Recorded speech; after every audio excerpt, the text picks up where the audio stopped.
द्विघात बहुपद दे रखा है, इसके शून्य कैसे ज्ञात करें अभी हम समझेंगे। बिल्कुल आसान रहने वाला है।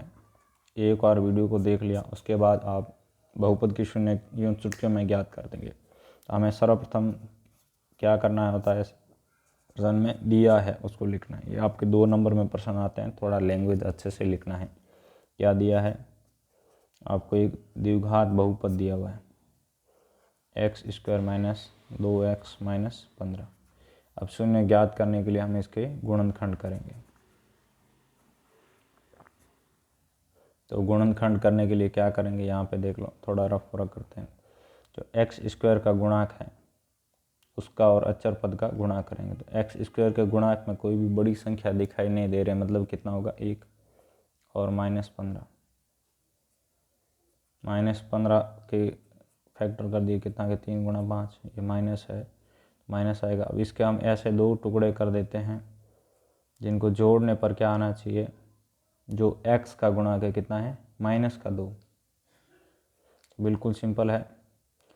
5 और 3 जब इनका डिफरेंस करते हैं तो कितना आता है 2। चूँकि माइनस चाहिए तो हमने बड़ी संख्या को माइनस ले लिया है, यानी माइनस को हमने 5 के साथ ले लिया और 3 को हमने प्लस का लिया है। ओके, समझ गए। और जब इनका वापस गुणा करें तो हमें वापस माइनस का 15 मिलना चाहिए, ये खुद मिलना चाहिए। ठीक है, तो 3 × -5 ये आ रहा है, मतलब ये आपका जोड़ा सही है। तो यहाँ -2 की जगह हम क्या लिख सकते हैं, -5 + 3, -5 + 3। चूँकि 2 के साथ x है तो इनके साथ भी आपका x आएगा। इन दोनों को एक साथ लेते हैं, इन दोनों को एक साथ लेते हैं। यहाँ भी x है, यहाँ भी x है, तो हमने x को बाहर कॉमन ले लिया, तो यहाँ आ गया x और आपका ये -5। अब 3 का भाग यहाँ भी जा रहा है, 3 का भाग यहाँ भी जा रहा है। कॉमन लेने का मतलब ऐसी संख्या जो जिसका भाग यहाँ भी कर सकते हैं, यहाँ भी कर सकते हैं, यानी HCF। तो 3 का भाग दिया तो यहाँ x आ गया, 15 में 3 का भाग 5 आ गया। ठीक है, यहाँ भी x - 5 है, यहाँ भी x - 5 है, तो फिर आपका x - 5 बार आ गया। तो यहाँ आ गया आपका x और यहाँ आ गया आपका 3, ये आ गया गुणनखंड। अब शून्य के लिए हम क्या करते हैं,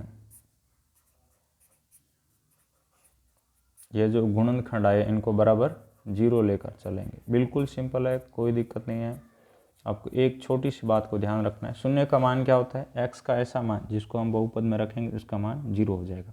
अब उस x के मान को निकालने के लिए, यानी अपने शून्य को निकालने के लिए हम इस बहुपद के गुणनखंड को 0 लेकर चलते हैं, ताकि हमें x का ऐसा मान मिल जाए जिसको यदि बहुपद में रखें तो उसका मान 0 हो रहा हो। अब इतना कॉम्प्लिकेटेड लैंग्वेज समझ नहीं आ रहा, तो सिंपल है, गुणनखंड किए और शून्य के लिए गुणनखंड को बराबर 0 लेंगे।